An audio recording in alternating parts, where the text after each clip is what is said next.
If you've never bought a home before, this video is for you.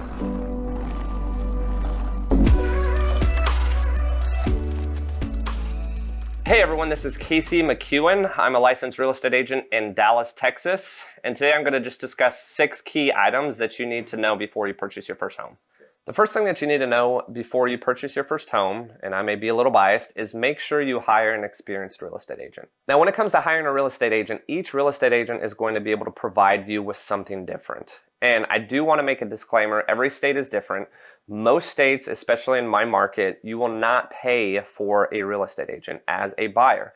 A seller is traditionally going to pay not only the listing agent's commission, but also the buyer's agent commission. So just disclaimer, this could be different in every state, but in my local market, if you are purchasing your first home, you will not pay for a real estate agent to represent you. I personally like to provide a service to my clients more relationship based than anything else. So the individuals that I help, I really do enjoy going out, showing homes to, and creating a lasting relationship with that individual or that family.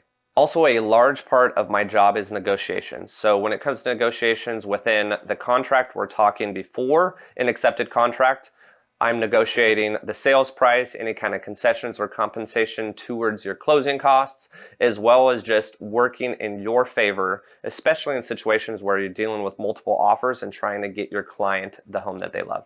Negotiations also continue after the contract starts. So if you get an accepted contract, there are also further negotiations that have to happen. For instance, if an inspection comes back and there are issues with the house, you obviously want to have those issues addressed, and your real estate agent should be the individual negotiating for you. The second thing that you need to know before you purchase your first home is more than likely going to be the fun part for you, and that's what's most important. What's most important is going to differ tremendously person to person. Whether or not we're talking location, whether we're talking size of the house, size of the lot, cosmetic upgrades in the interior, potentially a backyard, whether or not it's fenced. There's a ton of things that can come into looking for a house. I think the biggest thing for me when I'm out helping people is going to be location, also proximity to certain school districts, and then obviously the interior of the home, whether or not the client enjoys the product that is inside the house. What's most important to you at the end of the day is going to really come down to your budget. Now, being a first-time home buyer, your budget may vary tremendously. In our local market in the Dallas area, $200,000 is probably a starting point for a first-time home buyer. However, I've had first-time home buyers buy homes in the $400,000 to $500,000 range. Now, at $200,000, what's most important to you may not be as long of a list as an individual at the $400,000 to $500,000 price point. Now, that's not to say that regardless what price point you start at, that you can't find a home that'll work for you. Just know that your budget at the end of the day is going to dictate what's most important to you.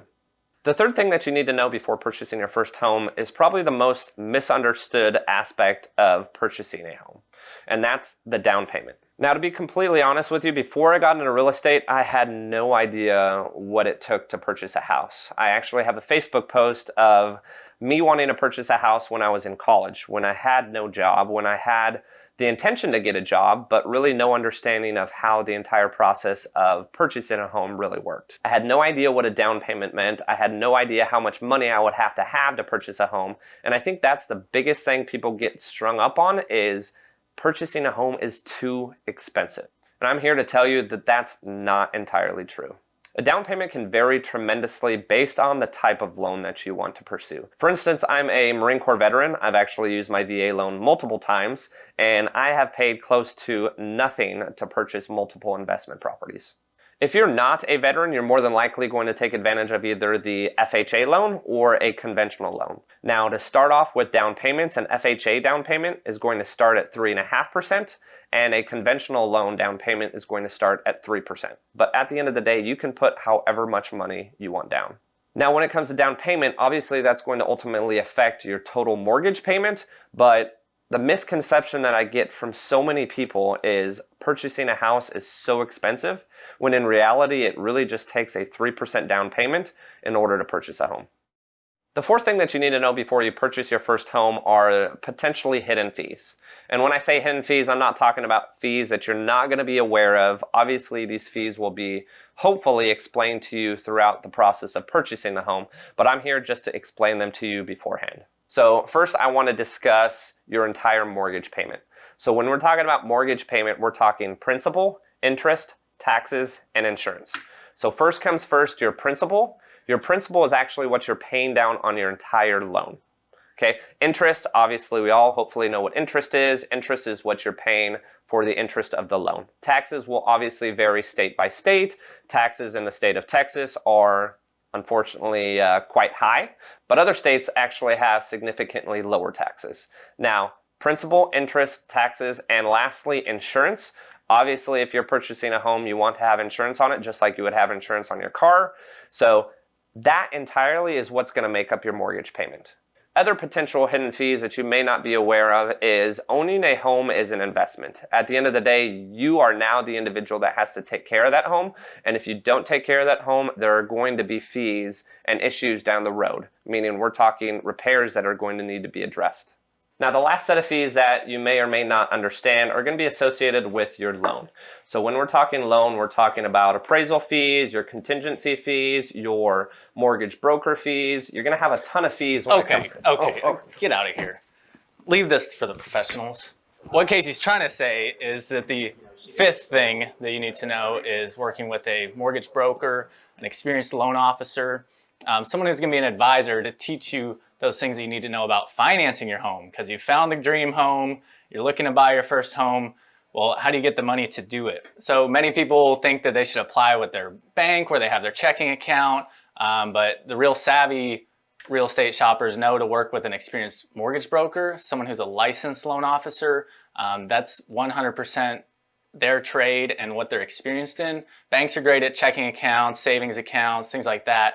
But they have additional fees and costs typically compared to a mortgage broker who's going to help shop around multiple different lenders to find the best product, the best loan option, and help you get the lowest rates and the lowest fees. In addition to educating you through the process, a mortgage broker is going to help you close on time, make sure that you don't lose deposit money because you weren't able to close on time, or additional fees for extending closing. So when a buyer applies online with a big bank or an online lender, they're just another application in hundreds of thousands of applications, and they get assigned to someone in a call center who they probably can't even get a hold of, except maybe Monday through Friday, 9 to 5, after listening through all the prompts.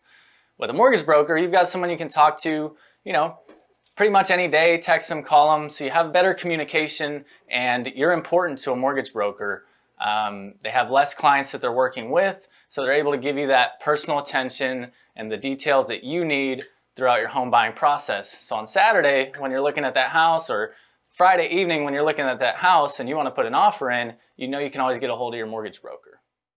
The last thing that you need to know before you purchase your first home is, what is the resale value? I'm talking about the value of the home and the potential of the value of the home over the next 5, 10, 15 years. When it comes to purchasing your first home, looking to resell the house that you just purchased is likely not going to be a top priority in your mind. However, working with an experienced real estate agent will tell you and help you buy a house in an area that is more than likely going to continue that investment 5, 10, 15 years down the road. Me personally, as a real estate agent, it's never enjoyable to come to someone and tell them, hey, you owe more on your house than it's technically worth. That's not a conversation that I enjoy having as a real estate agent. The conversations that I do enjoy having is, hey, I'm going to help you sell this home that you bought 4 years ago, and you're going to make a substantial amount of money. Resale value can honestly be affected by so many things that are really outside of anyone's control. When it comes to resale value, we're talking about the future first off, which no one can ultimately dictate. However, you can be smart about a purchase knowing that there's really no way 5, 10, 15 years down the road, regardless what may happen, that the price that you're paying for that house at this given time is not going to be a bad investment. At the end of the day, there are a ton of things that you need to know before you purchase your first home, but these are just the 6 most important, in my opinion, that you need to know. If these tips helped you, make sure to like, subscribe, and follow for more videos. Also, if you're looking to get connected to a local real estate agent in your market, I am widely connected across the nation. I know agents just about in every single state, so make sure to leave a comment, reach out to me personally, and I'd love to get you connected with someone.